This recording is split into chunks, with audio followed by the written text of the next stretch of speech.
अच्छा जी, देखें,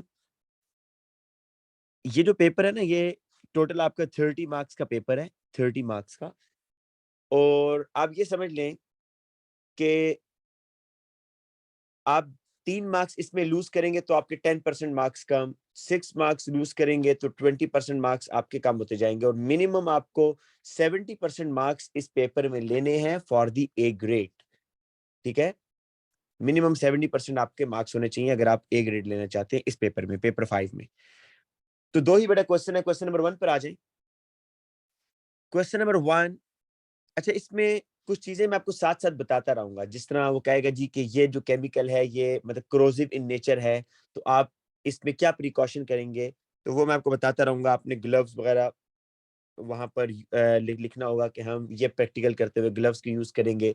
some time वो कहेगा कि इस प्रैक्टिकल में जो आप रिएक्शन कर रहे हैं, टॉक्सिक गैसेज़ निकल रही हैं, तो इसके लिए आप क्या एहतियात करेंगे? प्रिकॉशनरी मेजर्स क्या होंगी? तो आपको मैं साथ-साथ बताता रहूँगा उस टाइम कि ऐसे प्रैक्टिकल्स, ऐसे रिएक्शन जिनमें टॉक्सिक गैसेज़ प्रोड्यूस हो रही हैं, उसको आप फ्यूम कपबोर्ड में करेंगे, ठीक है?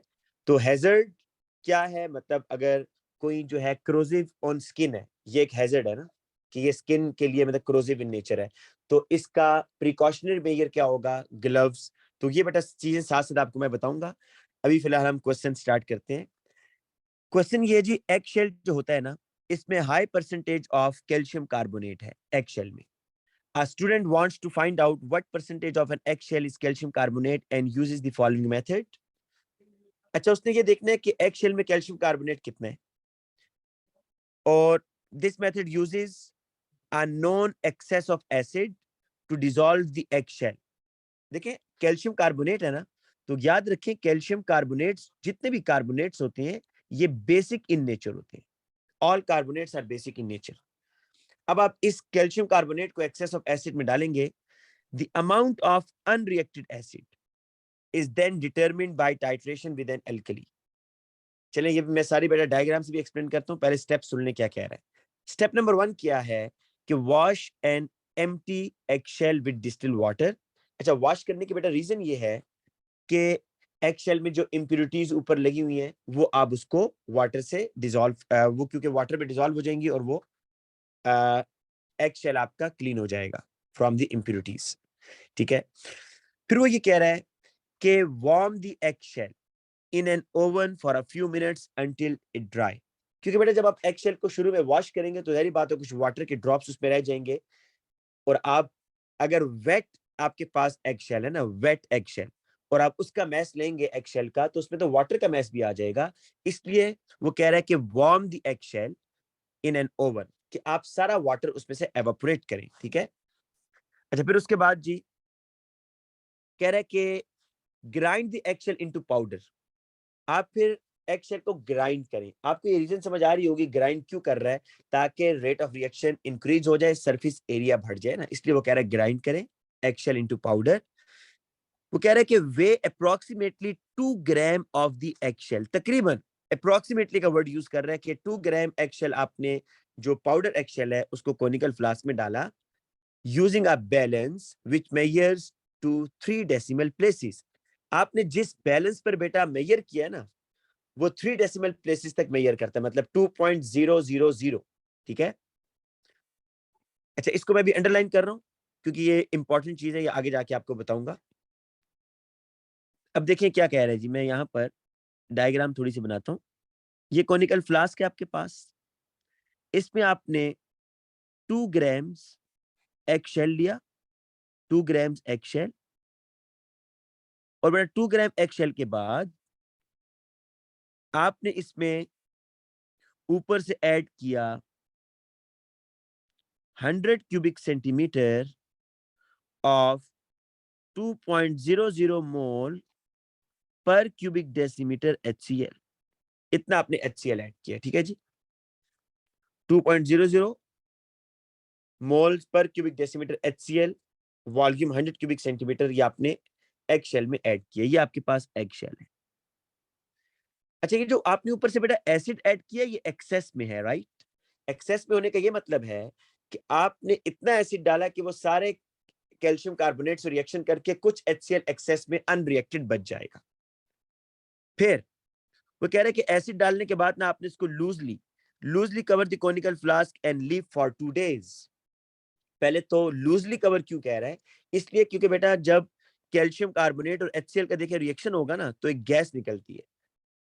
अगर आप इसको बड़ा टाइटली ऊपर से क्लोज करते हैं लिड को, तो वो गैस अंदर बेटा एक प्रेशर उसका जमा हो जाएगा, जिसकी वजह से वो कह रहा है कि आप लूजली कवर को रखें ताकि वो गैस एटमॉस्फेयर में जाती जाए।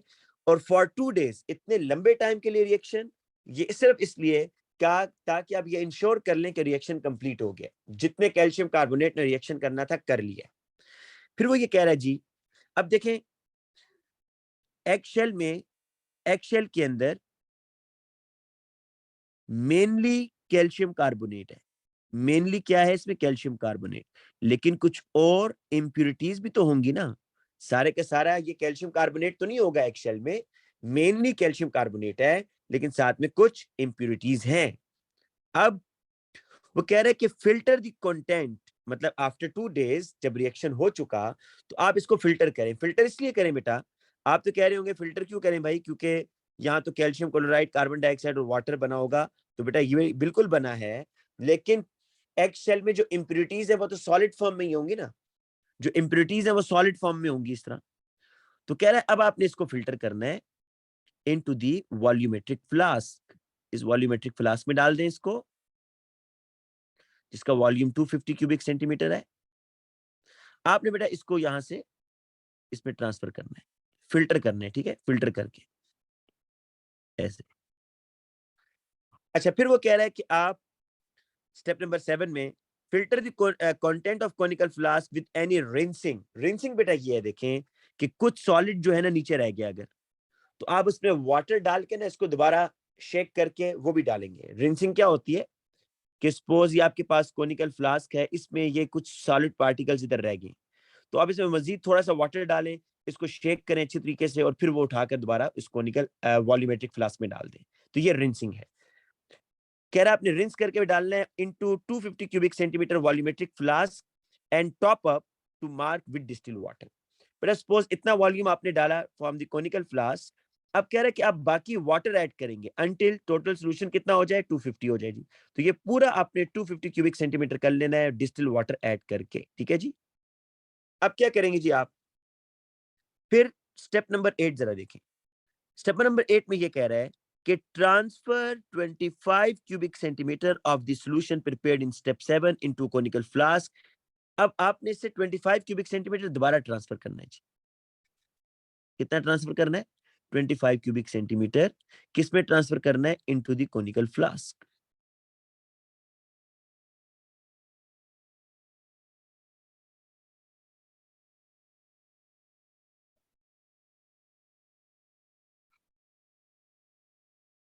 ये जी ये काम कह रहा है वो। अच्छा, ये जो 25 क्यूबिक सेंटीमीटर आपने बेटा लिया है, इसमें क्या चीज है पता है आपको, इस 25 क्यूबिक सेंटीमीटर में क्या चीज है। देखिए कैल्शियम कार्बोनेट और HCl का रिएक्शन हुआ ना, तो आप कहेंगे जी इसमें कैल्शियम क्लोराइड है, इसमें वाटर है, कार्बन डाइऑक्साइड तो निकल गई होगी, कैल्शियम क्लोराइड है, वाटर है, कैल्शियम कार्बोनेट तो सारा खत्म हो गया, कुछ अनरिएक्टेड HCl भी है भाई इसमें। तो इसमें और क्या है, अनरिएक्टेड HCl। ये जो आपने बेटा एक्सेस में HCl डाला था ना, आप जरा देखें आपने HCl किस में डाला था, एक्सेस में। तो जो एक्सेस में आपने HCl डाला था, कुछ अनरिएक्टेड रह गया था, फिर उसको आपने 250 क्यूबिक सेंटीमीटर में वाटर मजीद डाल दिया, उसको डाइल्यूट किया, तो इस 250 से 25 क्यूबिक सेंटीमीटर आपने जो कॉनिकल फ्लास्क में ट्रांसफर किया, इसमें कैल्शियम क्लोराइड है, वाटर है और अनरिएक्टेड हाइड्रोक्लोरिक एसिड है। इसलिए बेटा अब आप जरा देखें कि स्टेप 8 में वो क्या कह रहा है। वो कह रहा है कि आपने ये जो कॉनिकल फ्लास्क में 25 क्यूबिक सेंटीमीटर डाला है ना, इसके अंदर इंडिकेटर ऐड करें, few drops of thymol blue indicator and titrate against 1 mole per cubic decimetre sodium hydroxide using 50 cubic centimetre burette. कह रहे जो ब्यूरेट है ना, ये जो ब्यूरेट है ये आपने लिया 50 क्यूबिक सेंटीमीटर की, ठीक है। इसमें आपने NaOH लिया है, इसकी कंसेंट्रेशन है 1.00 मोल पर क्यूबिक डेसीमीटर। अब क्या होगा जी, आप जब NaOH ऊपर से ऐड करेंगे नीचे, तो ये NaOH किससे रिएक्शन करेगा, HCl से रिएक्शन करेगा, और आहिस्ता आहिस्ता नीचे कॉनिकल फ्लास्क में HCl क्या हो जाएगा, न्यूट्रलाइज होना शुरू हो जाएगा। एक टाइम ऐसा आएगा ना कि सारे के सारा HCl खत्म, HCl सारा खत्म हो जाएगा, और जो आप एक एक्स्ट्रा ड्रॉप बेटा डालेंगे ना इस कोनिकल फ्लास्क में, तो एक्स्ट्रा ड्रॉप डालने से क्या होगा, पीएच फौरन चेंज हो जाएगी, बेसिक हो जाएगी, और इंडिकेटर अपना कलर चेंज करेगा। आपको पता ना इंडिकेटर अपने कलर चेंज करते हैं, एसिडिक मीडियम और बेसिक मीडियम। जैसे इंडिकेटर अपना कलर चेंज करेगा, आप NaOH को मजीद ऐड नहीं करेंगे, आप वॉल्यूम नोट कर लेंगे जी, ठीक है, आपने वॉल्यूम नोट करना है। तो अब जरा बेटा देखें कि वो क्या कह रहे हैं जी। अब जरा उसकी क्वेश्चन हम पढ़ लेते हैं पहले। कह रहे हैं calcium carbonate in the egg shell react with excess of hydrochloric acid. ये रिएक्शन कह रहा है जी, कैल्शियम क्लोराइड बना carbon dioxide water. The excess acid, जो एक्सेस एसिड है वो सोडियम हाइड्रोक्साइड से रिएक्शन कर रहा है, NaCl और वाटर बन रहा है। Suggest how the student could confirm the egg shell is completely dry in step 2। फिर मैथ्स लेके कैसे बेटा, पहले एग शेल को वॉश किया, उसको 1 मिनट के लिए ओवन में रखा और उसका मैस निकाला, उसका मैस आया जी सपोज 3.2 ग्राम फर्स्ट टाइम। फिर आपने सेकंड टाइम उसको दोबारा ओवन में रखकर जब मैस किया तो उसका मैस आ रहा है जी 3.1 ग्राम, इसका मतलब है 0.1 ग्राम वाटर एवापोरेट हुआ है। फिर थर्ड टाइम आपने बेटा जब उसको दोबारा हीट किया तो वो 3.00 ग्राम आ रहा है, इसका मतलब है कि मजीद वाटर निकला है। फोर्थ टाइम जब आपने उसका मैस लिया तो वो 3.00 ग्राम आ रहा है। तो अब मैस चेंज नहीं हो रहा ना, तो reweigh until the mass remains constant, जब तक कि आपका मैस कांस्टेंट नहीं हो जाता आप उस टाइम तक उसको माइक्रोवेव में रखेंगे ताकि वाटर एवापोरेट हो जाए। अच्छा नेक्स्ट देखें, नेक्स्ट ये कह रहा है कि state why the eggshell is made into powder in step 3 before making up the solution. Rate of To increase reaction surface area for reaction. Surface area बढ़ जाएगा और रेट ऑफ रिएक्शन बेटा उसका फास्ट होगा, ये बात बिल्कुल ठीक है। To increase the rate of reaction, increase the rate of reaction due to the increase in surface area। लेकिन आगे वो क्या कह रहा है कि why the solution is left for 2 days in step 6। To ensure the reaction is complete. बेटा देखें बात दफा रिएक्शन बड़े स्लो होते हैं ना, कैल्शियम कार्बोनेट अगर तो मतलब ये वैसे एसिड बेस्ड रिएक्शन है, वो अगर इसको 1 घंटा भी देगा तो हो जाएगा, लेकिन ये प्योर नहीं है, इम्प्योर है, ये एग शेल के अंदर कैल्शियम कार्बोनेट है, इसलिए उसने इसको 2 दिन का टाइम दिया ताकि जितना भी कैल्शियम कार्बोनेट है ना 100% क्या हो जाए, वो रिएक्ट कर जाए। तो for the completion of reaction, for the completion of reaction, ताकि रिएक्शन को वो कंप्लीट करने दे, ठीक है। और ये इसने क्यों किया, to increase the rate of reaction. अच्छा बेटा अब आगे चलते हैं नेक्स्ट। अब देखिए यहां पर ये उसने, बेटा आपको याद होगा एएस के अंदर आप जब वो करते थे प्रैक्टिकल्स, तो उसके अंदर आप ये टेबल बनाते थे, इसके 7 मार्क्स होते थे, 3 मार्क्स एक्यूरेसी के और 4 मार्क्स टेबल बनाने के। तो ये टेबल उसने बनाया हुआ है। रफ टाइट्रेशन, रफ टाइट्रेशन का मतलब सब बच्चों को पता है ना, रफ टाइट्रेशन क्या होती है बेटा। रफ टाइट्रेशन ये है, देखें रफ टाइट्रेशन बेटा ये है कि आप जब स्टार्ट में टाइट्रेशन करते हैं ना, तो आपको क्योंकि वो थोड़ा थोड़ा वॉल्यूम ऐड करना होता है। 1 मिनट, सपोज ये 0 है, ये आपका 1 है, ये आपका 2 है, ये आपका 3, ये आपका 4, और बीच में आपको पता है 10 लाइंस हैं। अब आप वैसे तो जब टाइट्रेशन करते हैं तो एक एक ड्रॉप डालते हैं ना और फिर शेक करते हैं, देखते हैं कलर चेंज हुआ, लेकिन तो ये तो बड़ा टाइम लगता है इसमें। तो हम ये करते हैं कि रफ टाइट्रेशन में कि 2 क्यूबिक सेंटीमीटर, बेटा आप 0 से 2 क्यूबिक सेंटीमीटर इकट्ठा डाल देंगे, शेक करेंगे, देखें कलर चेंज हुआ नहीं हुआ। अच्छा फिर आप 3 से 4 क्यूबिक सेंटीमीटर, 2 से 4 क्यूबिक सेंटीमीटर मजीद डालेंगे, देखेंगे कलर चेंज हुआ नहीं हुआ, तो 2 क्यूबिक सेंटीमीटर आप ऐड करेंगे।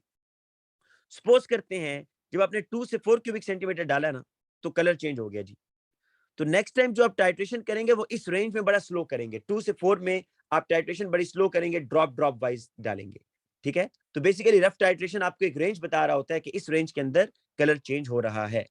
तो यहाँ पर उसने जो रफ टाइट्रेशन की बेटा वैल्यू ली है वो 16.55, इनिशियल वैल्यू 0.00 क्यूबिक सेंटीमीटर, और फाइनल जो रीडिंग ली है वो 16.55। देखिए ये 2 डेसिमल प्लेसेस उसने क्यों लिए, ये बात भी आपको समझनी है।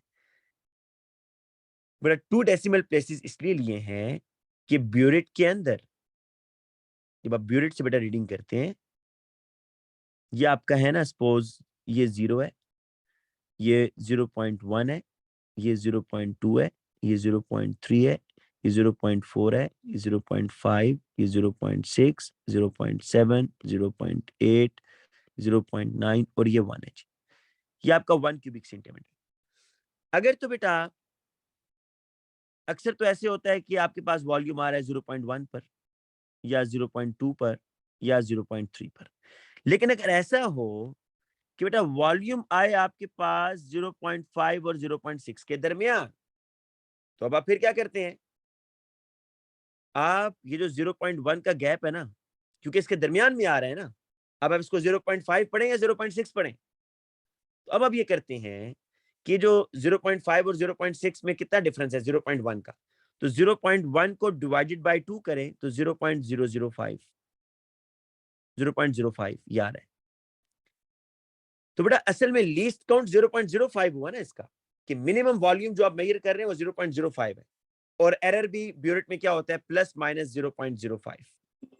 एरर कितना आ रहा है 0.05, मतलब ये 0, देखें अगर आपके पास यहां पर ये आ रहा है ना लिक्विड सपोज, तो इस लिक्विड को आप ना 0.6 कह सकते हैं ना 0.5 कह सकते हैं, क्योंकि दोनों के दरमियान जो आ गया है, तो ये आपके पास, अब आप इसको 0.5 कहें या 0.6 कहें, तो यहाँ पर एरर के चांसेस है ना, तो ये एरर कितना आ रहा है 0.05 का एरर आ रहा है।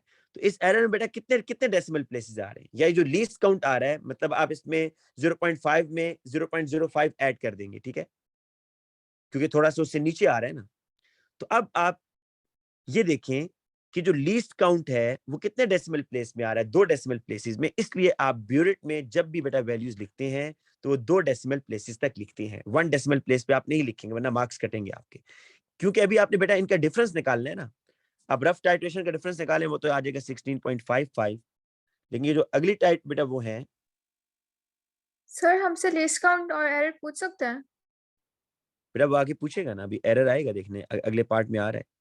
लेकिन आपको मैं ये कह रहा हूं कि ब्यूरेट के अंदर जब भी रीडिंग आपने लेनी है वो 2 डेसिमल प्लेस पे लेनी है। उसकी रीजन मैंने आपको बता दी है, क्यों, क्योंकि जो इसका एरर है ब्यूरेट का वो 2 डेसिमल प्लेस पे आता है 0.05, ठीक है।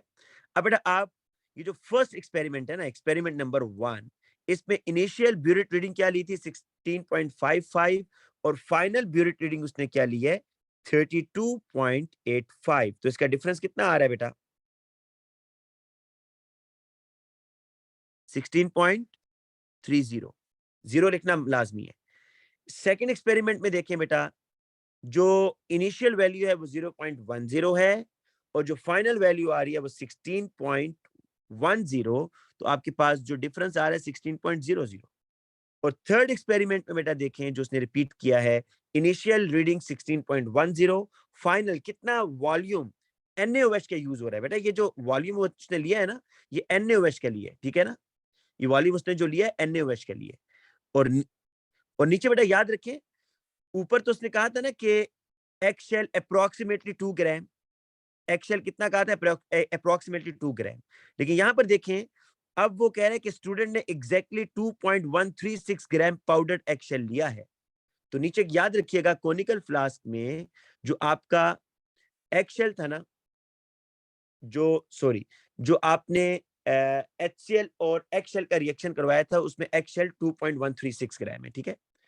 अच्छा बेटा अब थर्ड में जरा आप डिफरेंस निकालने क्या आ रहा है 16.20।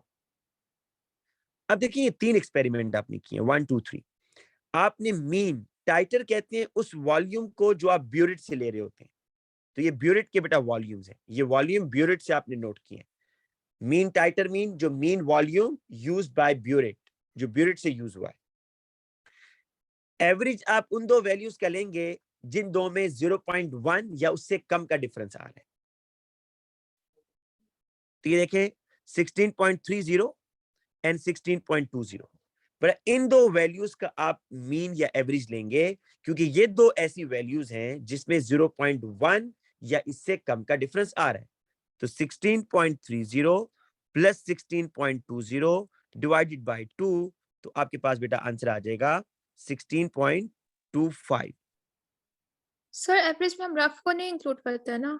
बिल्कुल भी नहीं करते, ना रफ को करेंगे ना सेकंड को करेंगे। रीजन इज कि सेकंड में और थर्ड में कितना डिफरेंस आ रहा है 0.2 का, इसको शामिल नहीं करेंगे। फर्स्ट और सेकंड में कितना डिफरेंस आ रहा है 0.3 का, इसको भी शामिल नहीं करेंगे। उन दो वैल्यूज का आप एवरेज लेते हैं जिन दो वैल्यूज में 0.1 या इससे कम का डिफरेंस हो।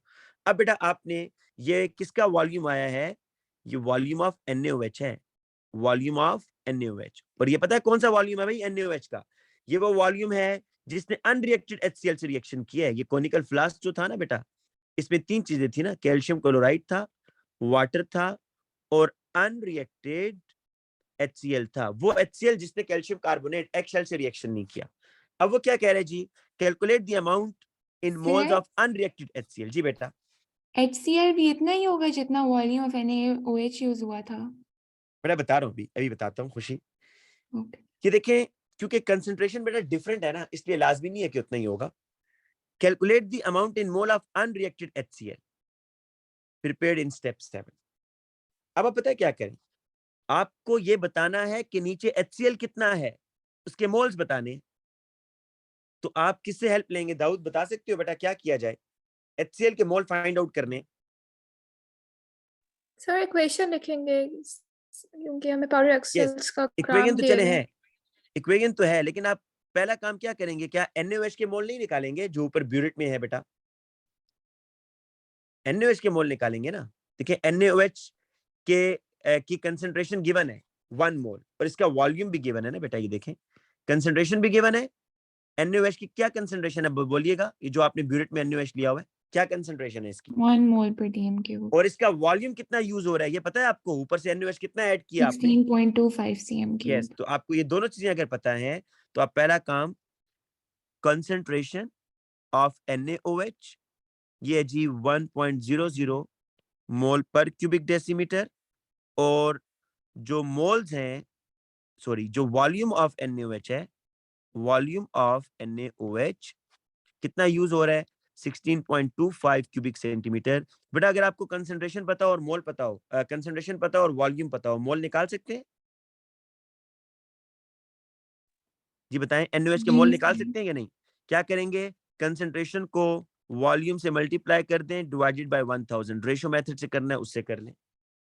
रेशो मेथड से कैसे करेंगे कि 1000 क्यूबिक सेंटीमीटर में, या इस तरीके से कर लें बेटा आपका आंसर आ जाएगा, या रेशो बनाएं कि 1000 क्यूबिक सेंटीमीटर में 1 मोल आ रहे हैं, 16.25 क्यूबिक सेंटीमीटर में कितने मोल्स आएंगे। तो बेटा इसके क्या आंसर आ रहा है जी?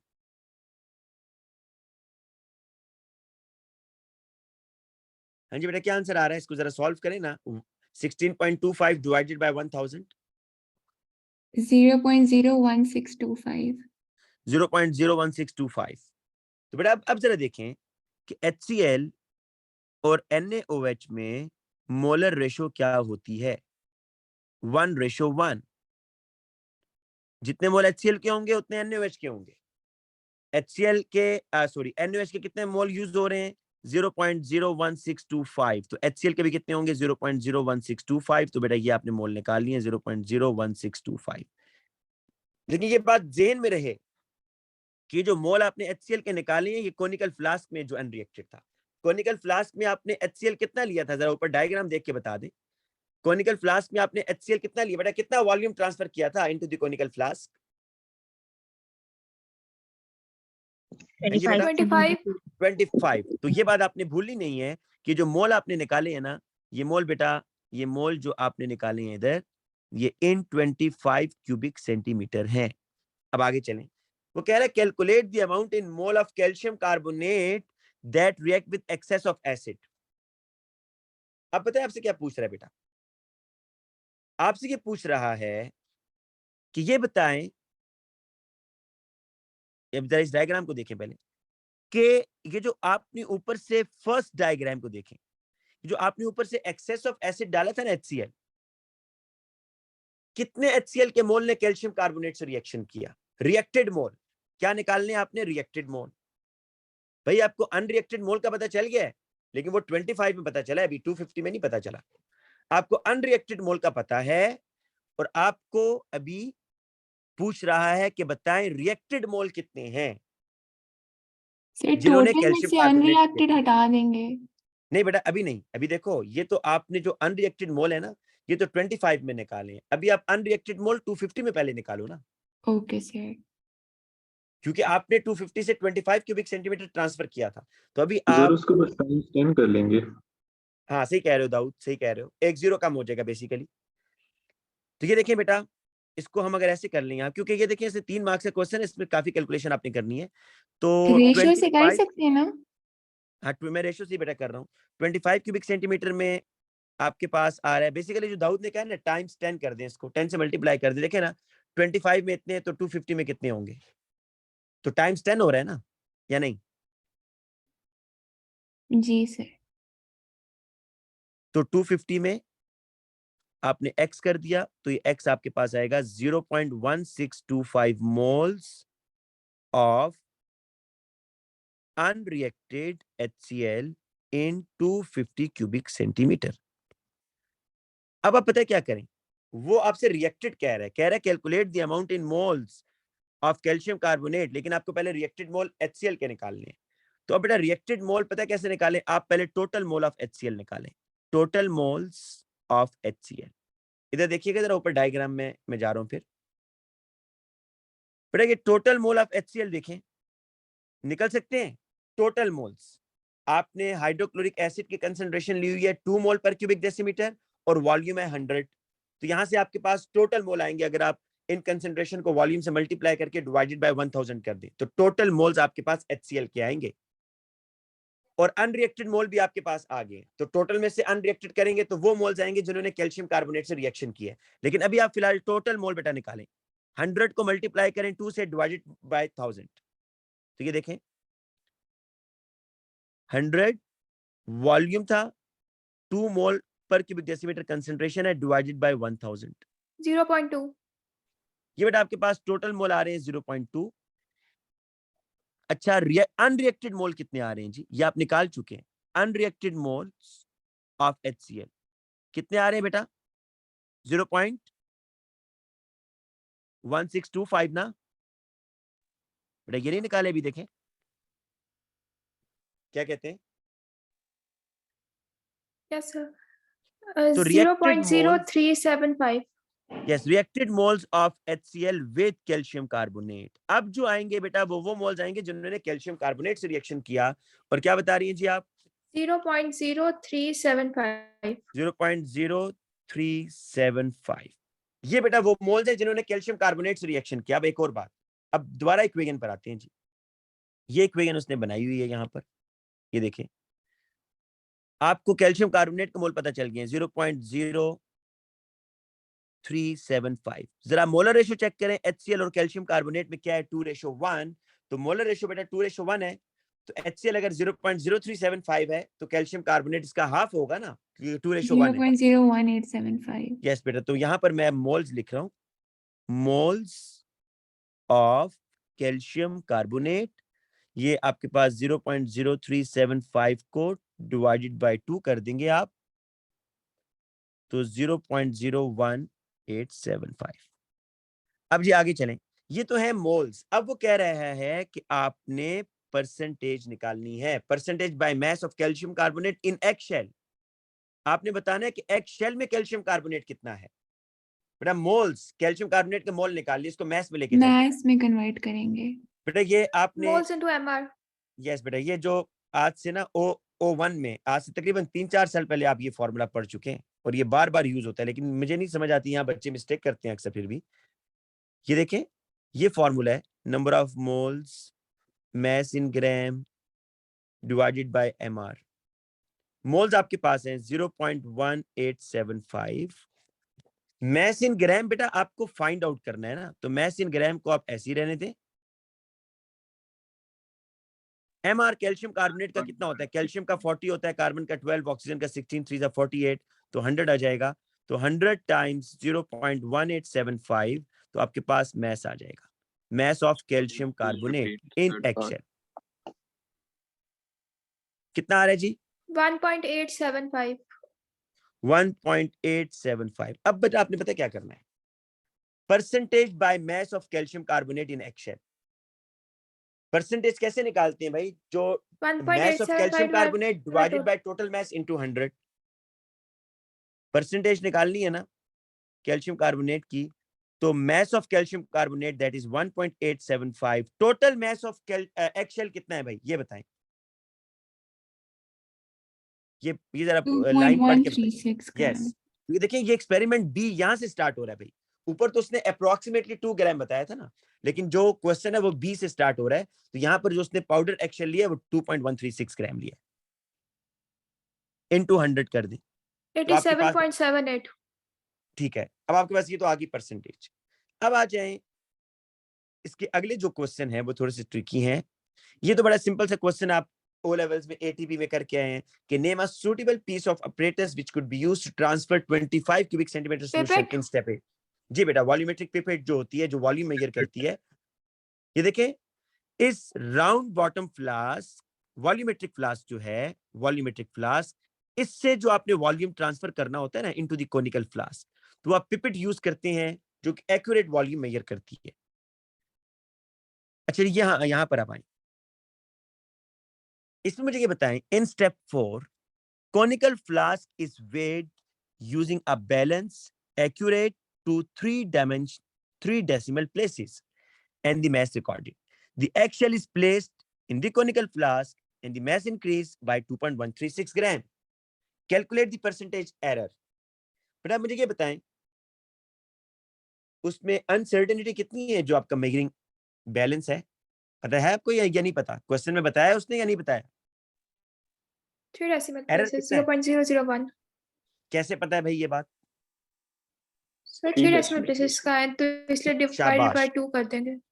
शाबाश बेटे। देखें उसने कहा है कि जो आपका मैस है ना वो 2.136, इसका मतलब ये हुआ कि ये जो बैलेंस है ना इसका लीस्ट काउंट कितना है? 0.001 ग्राम तक मेजर कर सकते हैं। ये लीस्ट काउंट हुआ ना इसका, इस बैलेंस का।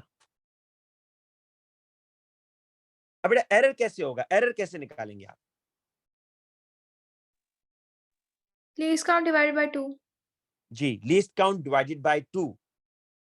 अब बेटा अगर आप इस लीस्ट काउंट को डिवाइडेड बाय 2 कर दें, 0.001 डिवाइडेड बाय 2, तो एरर आपके पास आएगा 0.0005। ये आपके पास प्लस माइनस में बेटा एरर आ रहा है, लेकिन परसेंटेज एरर आपने निकालना है।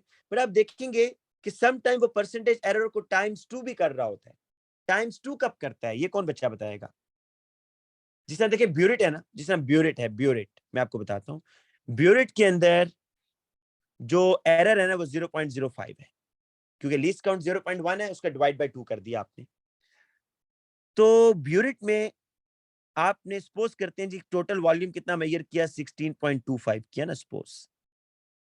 तो जब वो इसका परसेंटेज एरर निकालेगा वो ऐसे निकालेगा, देखें 0.05 टाइम्स 2, टोटल वॉल्यूम कितना मेजर किया है? 16.25 इंटू 100।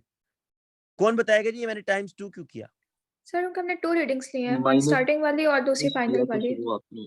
वॉल्यूम तो जी इस बेटा पे जी, देखें आपने पहले ली इनिशियल रीडिंग, इनिशियल रीडिंग में आपका ये एरर आ सकता है। फिर आपने ली फाइनल रीडिंग, तो फाइनल रीडिंग में भी एरर आएगा। तो 2 दफा आप बेसिकली रीडिंग ले रहे हैं ना। जब ब्यूरेट में 2 दफा रीडिंग ले रही हैं तो आप परसेंटेज जो एरर होगा टाइम्स 2 डिवाइडेड बाय जितना वॉल्यूम आपने मेजर किया इनटू 100 किया। अब यहां पर जरा मुझे देख के बताएं कि जो बैलेंस है इसको आपने कितनी दफा रीड किया जी? बैलेंस को कितनी दफा आपने रीडिंग ली है बैलेंस से? 1 दफा या 2 दफा? जी 2 टाइम्स। जी तानिया आप बताएं, तानिया।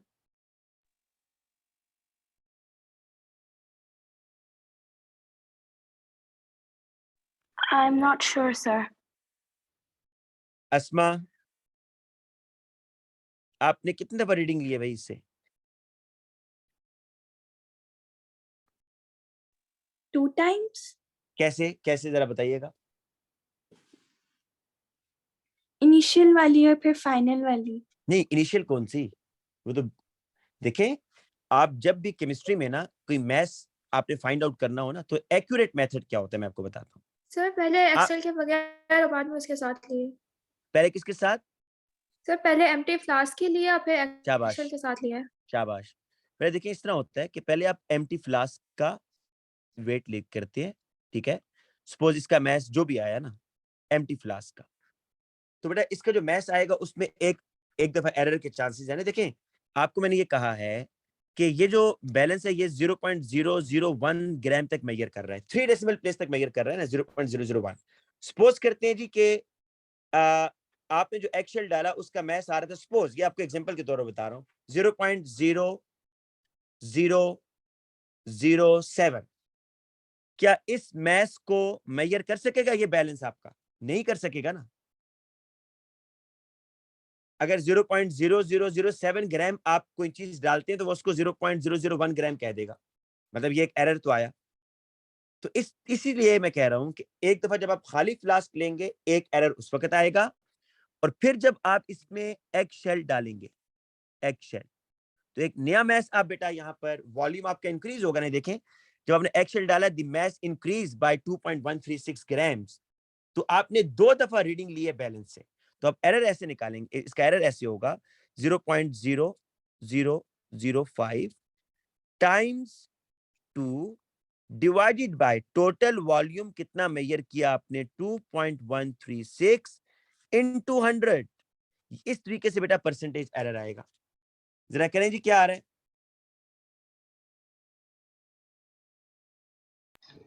0.0468%। 0.0468%, तो ये एरर आ गया। अच्छा अब आगे आए जी, कह रहा है कि state the effect on the percentage by mass if the eggshell is not completely dried in step 2। मेरा देखें उसका क्वेश्चन, ये बड़ा ट्रिकी क्वेश्चन है। वो ये कह रहा है कि अगर आपका ये जो एक्सेल था ना ये वेट, It decreases. यस बेटा ये वेट एक्सेल है, तो आपने जो मैस लिया, आपने जो बेटा इसमें मैस काउंट किया है वो सिर्फ एक्सेल का है या साथ में वाटर का भी है? वो साथ में वाटर का भी मैस है, वाटर का भी मैस आ रहा है ना बेटा। तो अब मुझे ये बताएं, अब आपके पास जो मैस आ रहा है वो एक्सेल के साथ वाटर का भी है। अब जब नीचे आपके पास, मैं ऊपर दोबारा डायग्राम पे जा रहा हूं, अब बेटा ये जो आपके पास एक्सेल है ना, ये जो एक्सेल आपको नजर आ रहा है ये नीचे ये वाला, इसमें वाटर भी है। तो बताएं ऊपर से जो आप HCl डालेंगे वो ज्यादा यूज होगा या कम यूज होगा ड्राई के मुकाबले में? एक केस में ड्राई एक्सेल था, आपने दोनों का मैस ज्यादा किस तरीके से बेटा? सर वो डाइल्यूट नहीं हो जाएगा वाटर में? मेरी बात सुने ना, आप इसको अगर इस तरह करें कि एक आपने लिया हुआ था ड्राइड एक्सेल ना, ये भी है 2.136 ग्राम, और एक आपने लिया हुआ है वेट एक्सेल, इसका भी मैस है 2.136 ग्राम। तो बताएं, आप ये बताएं, एक वेट एक्सेल है और एक ड्राइड है, कहां पर ज्यादा HCl आपको डालना पड़ेगा और कहां पर कम?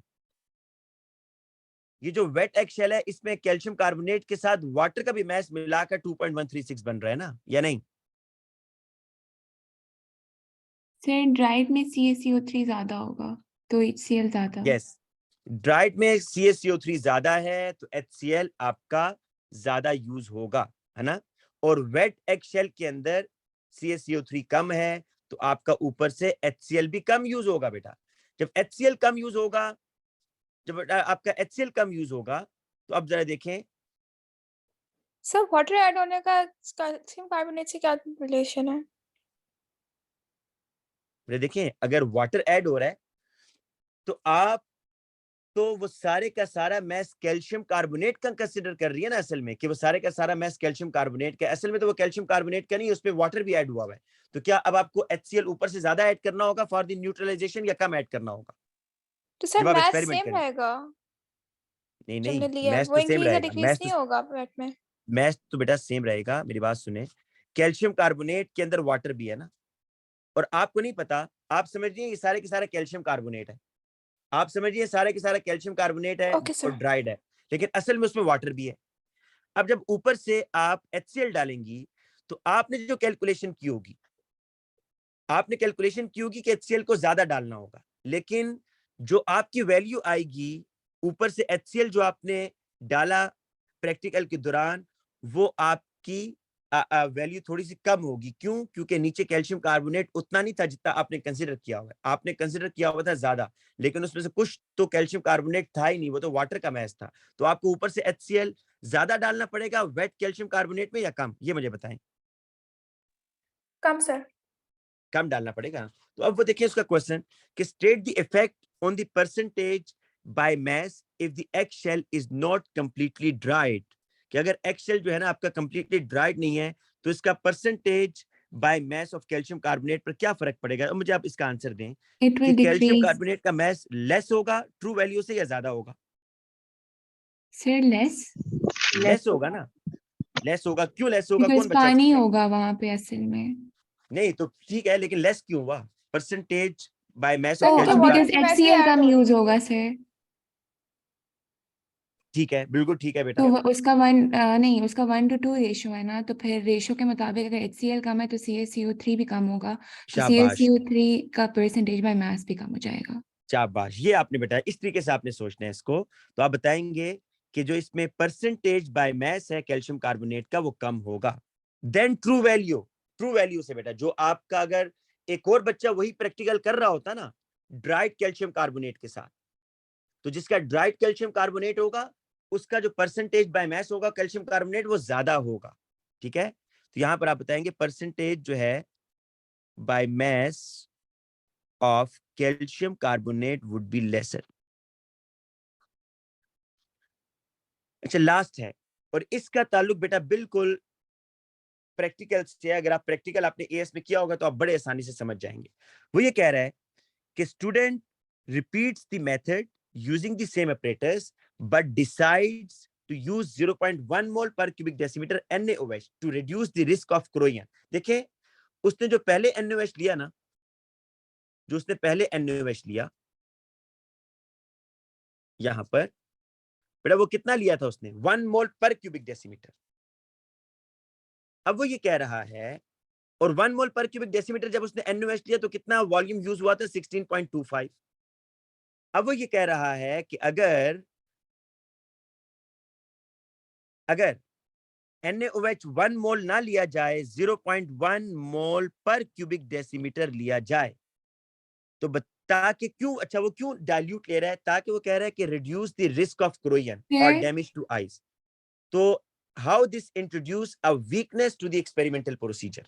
sir, जी, प्रैक्टिकल तो नहीं किया, लेकिन थोड़ा सा ओ लेवल्स ATP से याद आ रहा है कि अगर कंसंट्रेशन हम कम करेंगे वॉल्यूम ज्यादा हो जाएगा, और उसका जो वो होता है टोटल आई थिंक सिर्फ 50 सेंटीमीटर क्यूब होता है। ब्यूरेट में टोटल 50 क्यूबिक सेंटीमीटर आ सकता है। लेकिन कौन बच्चा है दाऊद, आप क्लास में हो तो मुझे बेटा अगर ये बताओ कैलकुलेशन करके कि अगर ये NaOH लिया जाए तो टोटल कितना NaOH आपको चाहिए होगा?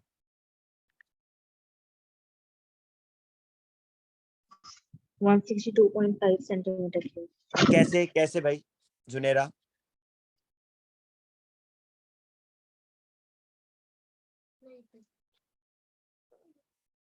हाँ जी, कोई बच्चा बता सकता है इसका आंसर या मैं बताऊं? देखें, आपको एक इस तरीके से बता देता हूं। C1V1 C2V2 ये कंसंट्रेशन है। C1 concentration, V1 volume. अगर बेटा आपके पास कंसंट्रेशन थी 1.00 तो कितना वॉल्यूम यूज हो रहा था बताएं? 16.25 ना। और अगर आप कंसंट्रेशन लेते हैं 0.1 तो फिर कितना वॉल्यूम यूज होगा वो आपको ढूंढना है।